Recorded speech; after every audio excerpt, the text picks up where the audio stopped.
Okay, welcome to the presentation, Demystifying Mindfulness. Hopefully everybody's here because they've either heard of mindfulness or they've practiced it already, or they have no idea what it is, but they know they're supposed to be doing it. Hopefully by the end we have an answer to all of those questions. I'm Bryson Tibbetts. I'm from Transcendence. We have a booth over on that far side.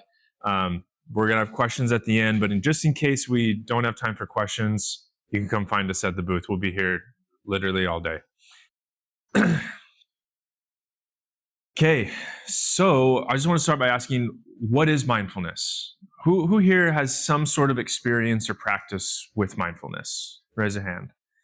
Okay, so what does mindfulness look like for you? There's no wrong answers here. I just want to know how you use mindfulness, what it looks like in your life. Oh, yeah. So that's the best way I can describe it. Isn't. Well, yeah, I think that's a great way of describing things. So she said scattered brain, like it's the opposite of scattered brain. So instead of being all over and your mind's just all over the place, it's here, right here. Tamara. It's being fully present. I like that. So not just instead of way out there, I'm here, but it's also here in the now. Not yesterday, not tomorrow, here in the now. Cool. I like this. We got two elements of this so far. It's kind of this spatial element of it, like here, where I am, also here, like on the timeline. Got a hand here. I try to think of it as awareness and thought, speaking, and doing. Yeah. I like how it was thought, speaking, and doing. So it's not just the awareness, like you said, but it's also how we're doing things. So instead of me trying to operate here, but my mind's also way out there. It's everything is just right here, the here and the now, here. I like that. Do we have another hand? Here. Yeah. Yeah. Yep, you. I like to push at center Mm. in the heart. Yeah. And okay, sometimes that finally center again. And be a neutral balance.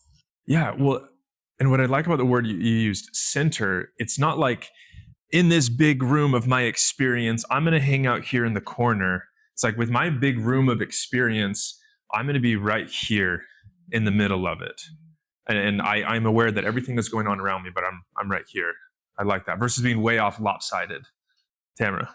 I think it's the mind and heart being one. I like that. Which I think is way easier to happen when we are here in the moment. Because it's easier for our brain to go left and right, forward, back.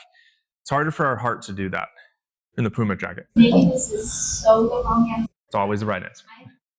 In a very emotional world, I have a lot of emotions. So for me, instead of trying, like, if something does, like, hurt my feelings or make me really happy or whatever, instead of suppressing or pushing it out, to sit with it, to let it, like, ebb and flow. Yeah. In that moment, if that makes sense. Yeah. Instead of, this is all my emotions are right here in my experience, I'm going to go hang out here in the corner. No, I'm going to be where I'm supposed to be. I'm going to let the emotions come through and then pass. I'm not going to let my emotions push me away from that. I love that.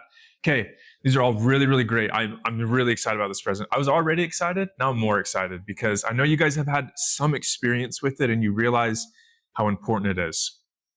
So everybody's always telling us that we should do mindfulness, but very few people actually tell us how to do it. But I'm not even going to do that today. That we can find resources almost anywhere. I'm going to be talking about the why. Why do we do mindfulness? Because if we don't know how to do something, we physically can't do it. If I don't know how to shoot a basketball, I'm not going to be able to do it. But if I don't know why I should shoot a basketball, I'm not going to pick it up and actually shoot it. There's no reason for me to do it. So that's what we're going to be focusing on today, is that why. Because if we understand the why, then we'll actually do the things that we know we're supposed to do and that we feel we're supposed to do. Okay, so a little bit of my story. We're going to go back to pre-2020, back in the 20 teens. I was a pre-med student and I was studying neuroscience. I was working at what is arguably one of the best neurology clinics in all of Utah, arguably the whole Southwest, working with Casey Oliver. You can see him up there, leaning back in the chair. Dr. Casey Oliver himself, just fantastic guy. If you have anything concussion, movement disorder, depression, anxiety, go to him. He's in Lehigh. So my role at the neurology clinic was to implement new treatment plans, to create new treatment protocols for unique things that we are facing.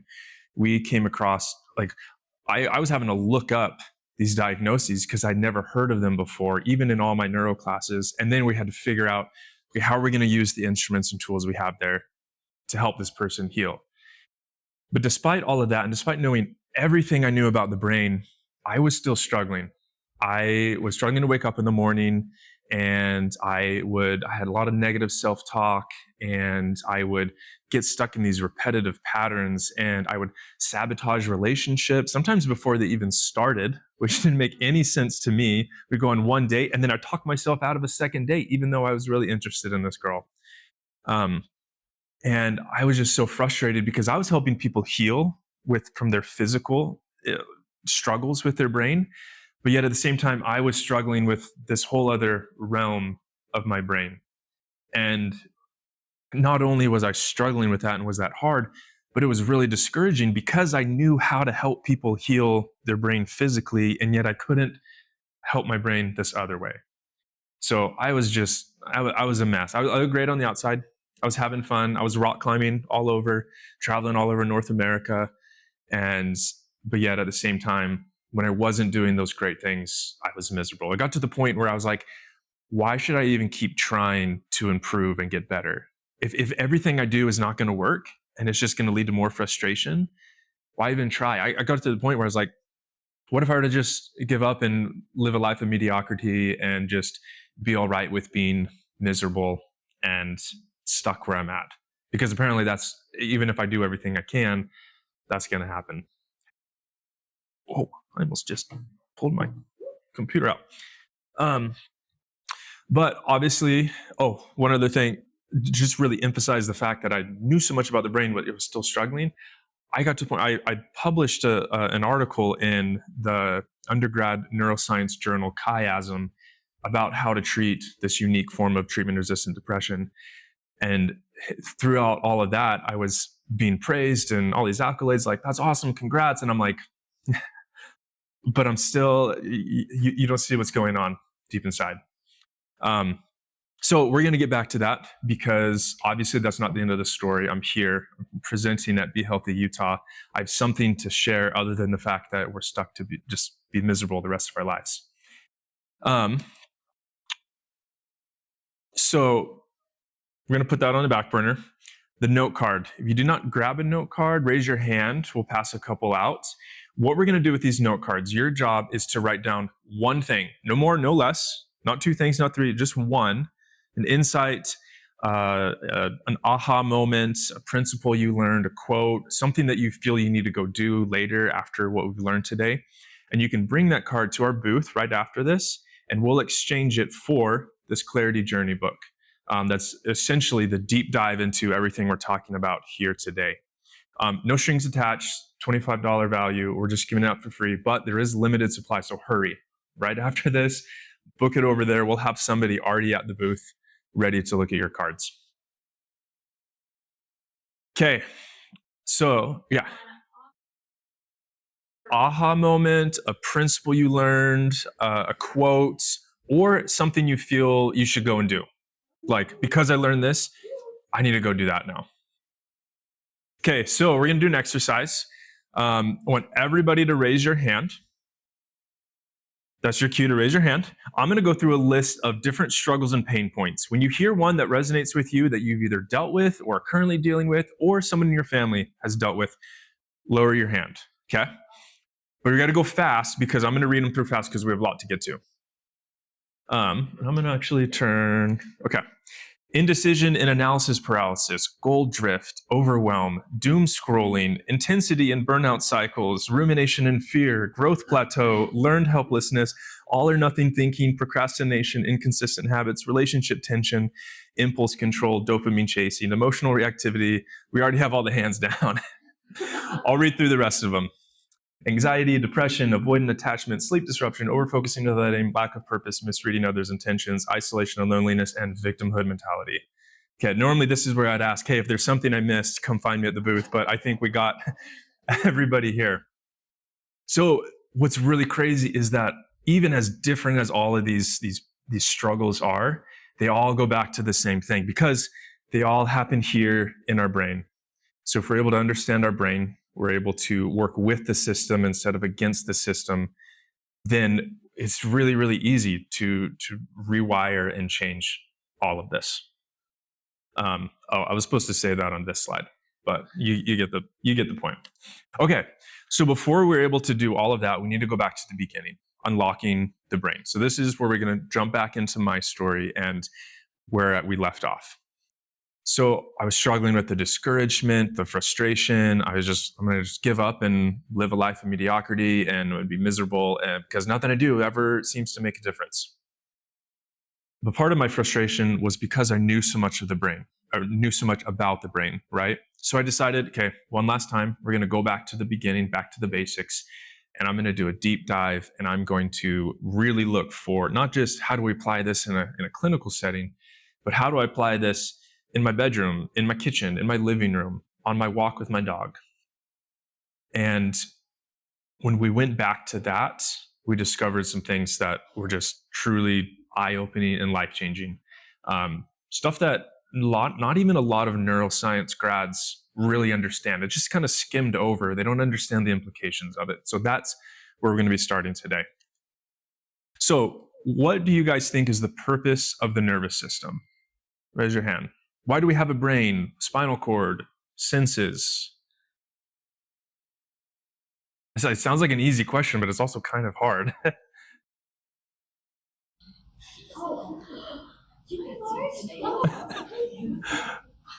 Well, it has so many things. It regulates our autonomic nervous system, what we don't have to think about doing. Our heartbeat, our breath, our relaxation, the gas pedal versus the braking system. It helps us think. It makes us who we are versus a animal, think, and be able to make decisions and to follow through the. So the purpose, I don't know if there's one purpose. I would say there's so many. I mean, we could do, a 6-week course on Oh, the brain. yeah, we could. Not get it all. Yeah. So it's, it does so much for us. It manages our emotions, our sleep, our regenerative, our immune system. It's a very homeostatic, homeostasis. Yeah, like a lot of regulating other systems in our body. Okay, love that.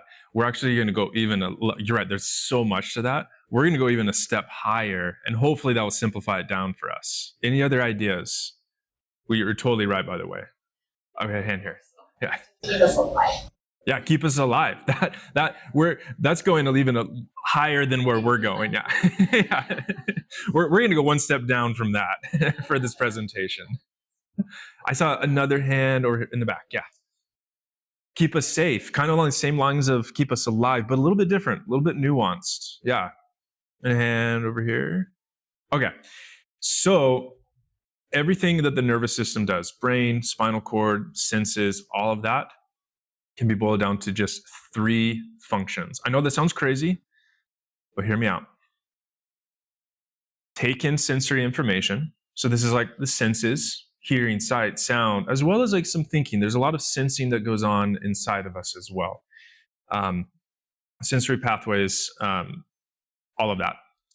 We also have processed that information. This is really where we're a lot different than animals. We have a huge amount of gray matter, the cortex, the outside of our brain that has all the wrinkles, dedicated to processing information. But this happens in every single species. Everybody that has a brain, this is happening. So it's what we do with that information that we just brought in to our system. And then we take action. Because obviously, if we're not going to do anything with the information, there's no point in taking it in the first place.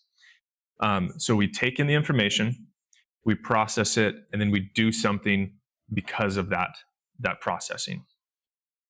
So be thinking about a specific thing that you feel your nervous system does, and see how you can group it into one or two of these different categories of processes. Yeah, question? We have a grandson that was in an accident and he broke his neck. Mm-hmm. And just right where it was, my wife's a nurse, she could tell you better, but they knew just enough to be able to fix things up so he could use his arm and his mind, but not his lower body. And so right now they're still trying to figure out the nervous system to figure out that one little spot that they can do something to get the nervous system to go down and do the rest of his body. So all on the edge are trying to get new information. Yeah, so that we can take in more sensory information so we can do more. Luckily, he still is able to take in other sensory information, and there's still so much he can do. Even if he was paralyzed, neck down, he would still be, he still has a brain, so he can still do these three things. Okay, so that's all cool, but that's not really applicable for everyday living, right? Like, okay, take in information, process it. I don't know what that means. What am I supposed to do with that? So although that's still 100% accurate, we wanted to create a better way of talking about these things. So we coined the term the three powers. And essentially we translated these processes to things that we can do, the three simple things that are in our power to do, which is why they're called three powers. So the first is focus. So we choose what information we take into our system. It's not just happening all the time, constantly. It's why you're able to put your shirt on in the morning and then not think about how it's touching your skin throughout the rest of the day. And it's also why you can be so focused on the football game at the bar that when your friend calls out to you, you don't even hear him at all because you're so focused on that right there. So we choose what information we bring into our brain. The second of the three powers is meaning. This is how we're going to process the information. A lot of it is going to happen automatically, but we still get to choose how we process that information. And then the last, this didn't need a lot of translating, just action. So the three things we're able to do, we choose our focus, we choose our meaning, and we choose the actions that we take. Are we able to see how this left column is the same as the right column, just using a little bit different language? That makes sense? It's kind of, your question? Yeah. Choice. Yeah. Which takes away from the fact that we allow external things to choose for us. Yeah. That's the difference I can see here, is you can't say choose. Yeah. Well, even when external things seem to be affecting us outside of our choice, there was still some part of us that chose to let it affect us. It came in, it was there.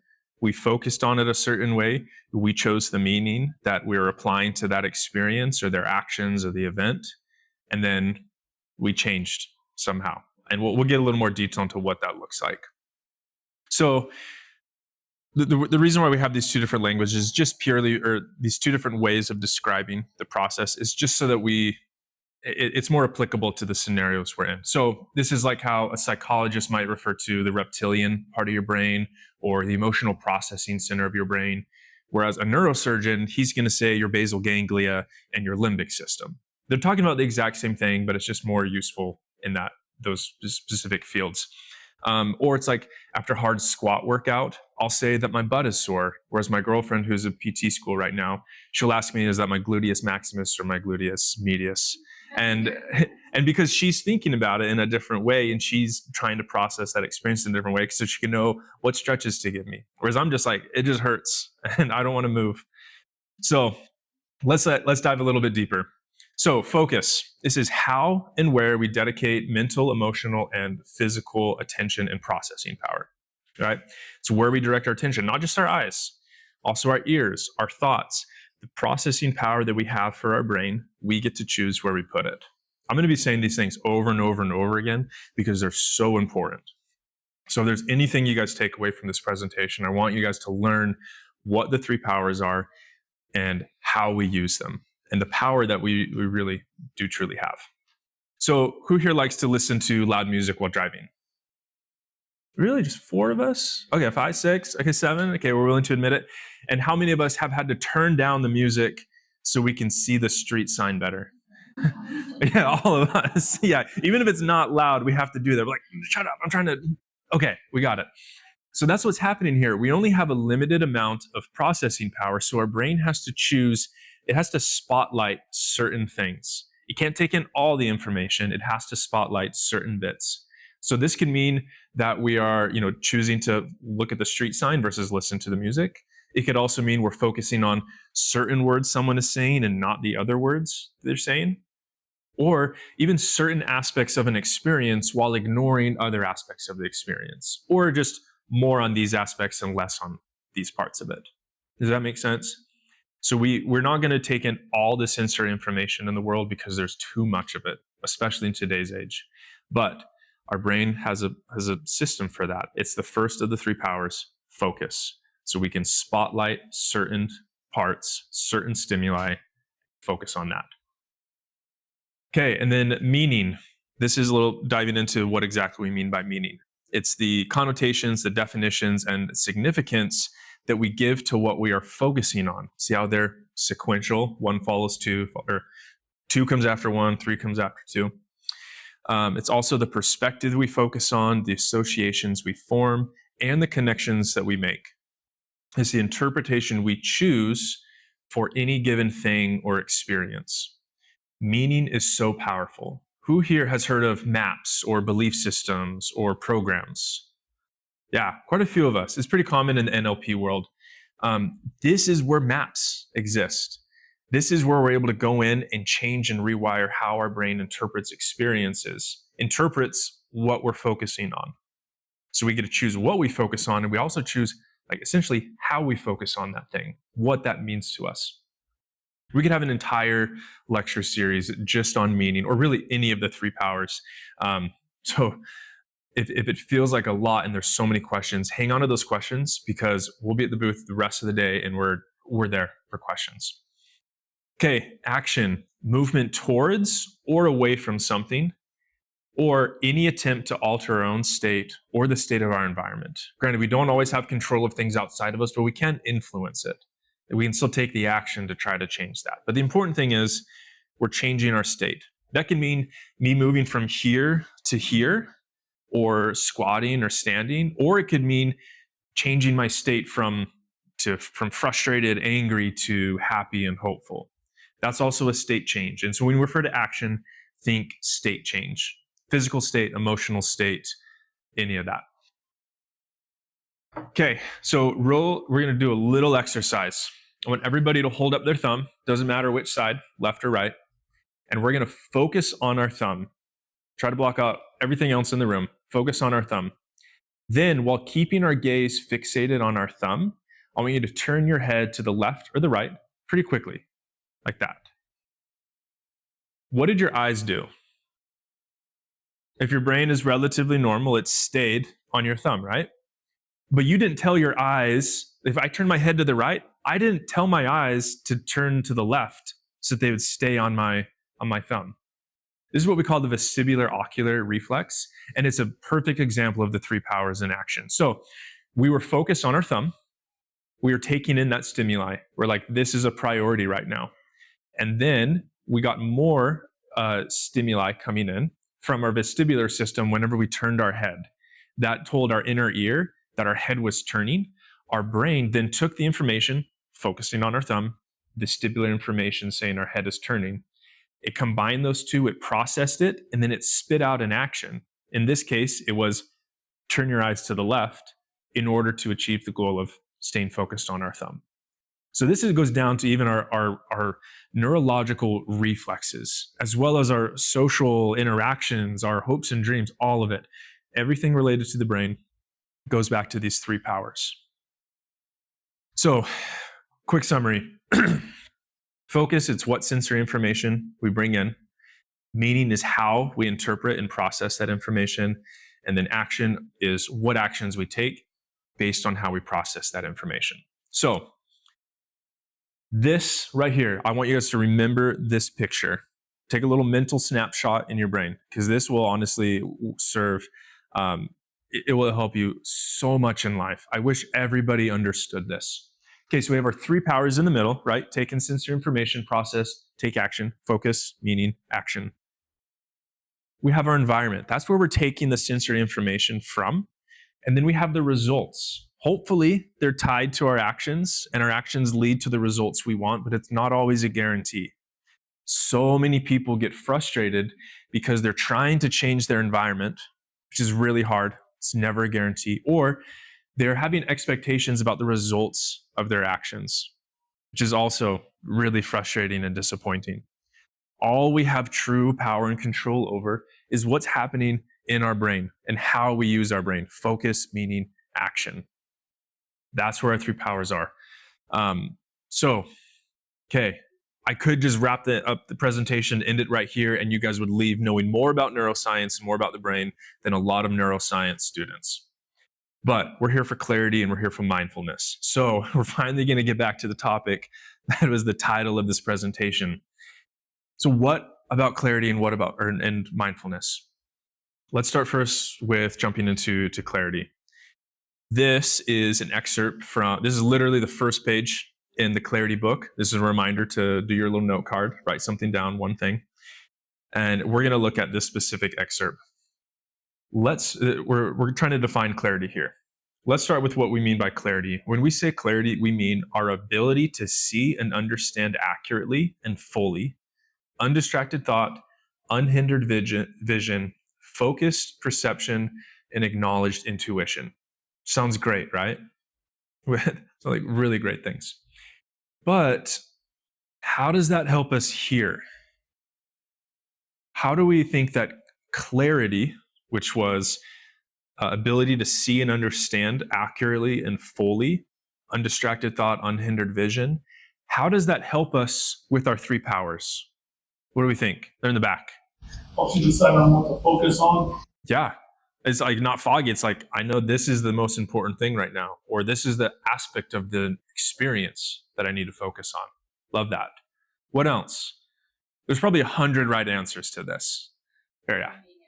Between facts and the stories you're creating, the meaning you're creating. Yeah, I love that. Like being able to distinguish between like what you made up. Yeah. And then you can see what you're actually doing. Yeah. Epictetus, one of my favorite Greek philosophers, he calls it what is so. He's like, this is what is so, facts. And then what is interpreted, what is felt, what is perceived. And oftentimes we think those are the same. But how many of us have been in an argument with a loved one because we thought facts were our interpretation? Or we realized that the other person's claim to what the facts were actually just their perception of the experience. I think all of us can relate to that. What else? How can clarity help us with the 3 powers? Think. How can it help with action? We talked a little about focus and meaning. What about action? Yeah. It finds where we put our energy. Oh yeah, love that. Dr. Jordan Peterson, love him. He talks about how one of the biggest struggles that we face in the world right now is the fact that there are a million different options available to us. And we get that analysis paralysis because there's a lot of good options. And sometimes we don't know what the good options are until we start taking action. But when we gain clarity, all of a sudden it becomes really clear what action we're supposed to take to get the results that we want. Because our brain isn't fogged down and muddled down with all this nonsense and contradicting thoughts, just clear and straightforward. What else?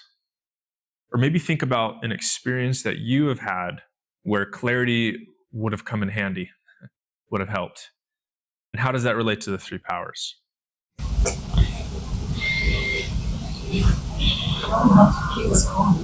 Oh yeah, absolutely.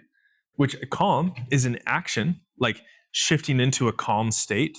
That's a state change. That's an action. And clarity helps us because we're able to understand what is and isn't within our control. We're able to change the meaning of the experience, and we're able to remember calm is a choice that I can make. based on how I use my 3 powers.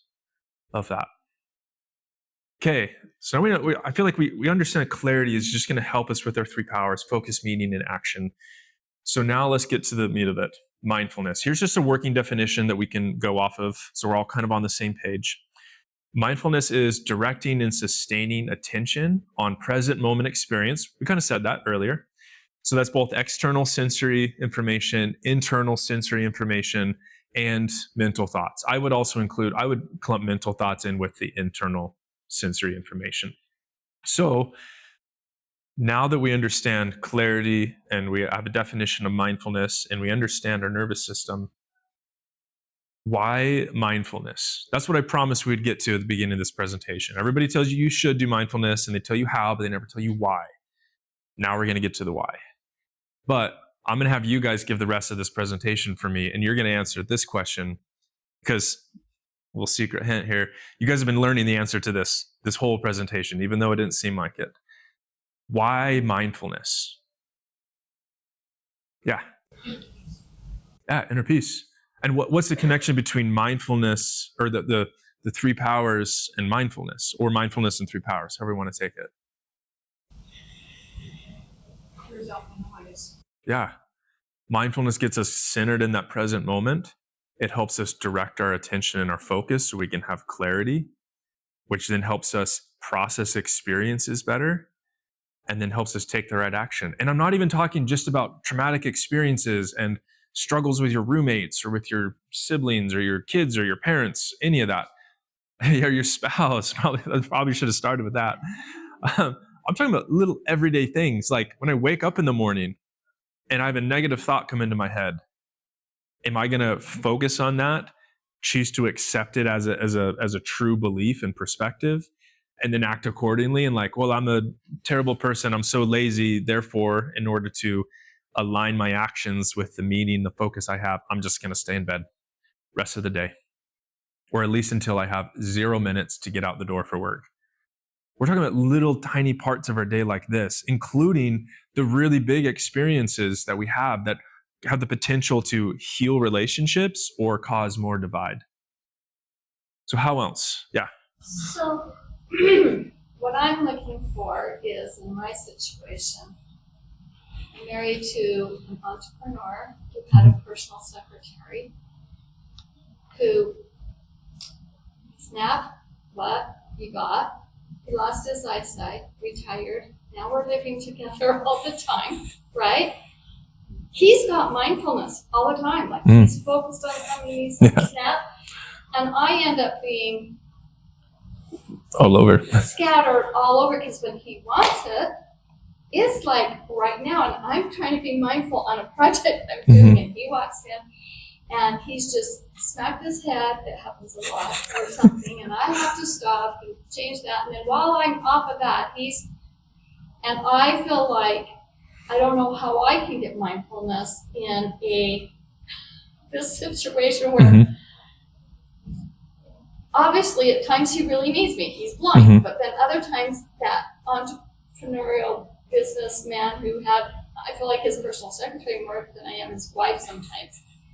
And so I feel like I'm torn in just a million and overwhelmed different directions. And so need some clarity. He's gonna go for his walk.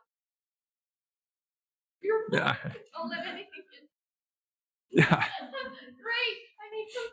I need some clarity and focus. When I get that downtime, I don't really become mindful because I'm just trying to unwind and unclutter my mind, and so I really don't get anything done like that. Well, so, I don't know if other people are in that kind of situation. Oh yeah, for sure. They have children, or they have a child with special needs, where sometimes it's a choice that you take to do that because you love that person, but then you kind of feel like I'm going around in circles and I never get my mindfulness. Yeah. Well, I don't know, I'm hoping. Yeah. Well, wait, so I always go back to the 3 powers because that's everything we can do. We really can't do anything outside of that. So I always go back to, what can I focus on that would be more beneficial for me? There's a lot going on. Which things can I focus on? And it's not just, I got to focus on my task right now. It's a what meaning am I going to focus on? What perspective am I going to focus on? And then what perspective am I choosing to focus on? And based on that new perspective, that meaning, that map, that belief that I have, how am I going to act differently? How am I going to change my state? Like, when we're able to make that shift with our focus and our meaning, action comes so much easier. I think a lot of us get stuck. Oh, I don't have the slide up. A lot of us get stuck trying to just change action without changing focus and meaning. And it kind of works. But then our state is not lined up with the focus and meaning that we have. And there's this dissonance, and our brain likes everything to not have dissonance. So it changes something. And it's really easy to just stop doing that thing instead of changing focus and meaning. So I always go back to the 3 powers. What am I able to focus on? What's the meaning that would be most helpful and beneficial? And what action can I take? What thing can I say? What change in my emotional mental state could I make? And this is going to sound like a cop-out, but I'm not inside your brain. I understand how your brain works, but I'm not inside your brain. Just in the same way you're not inside your husband's brain. You wish you were. You could go in and change some things. Yeah, I have a whole list of things. Yeah.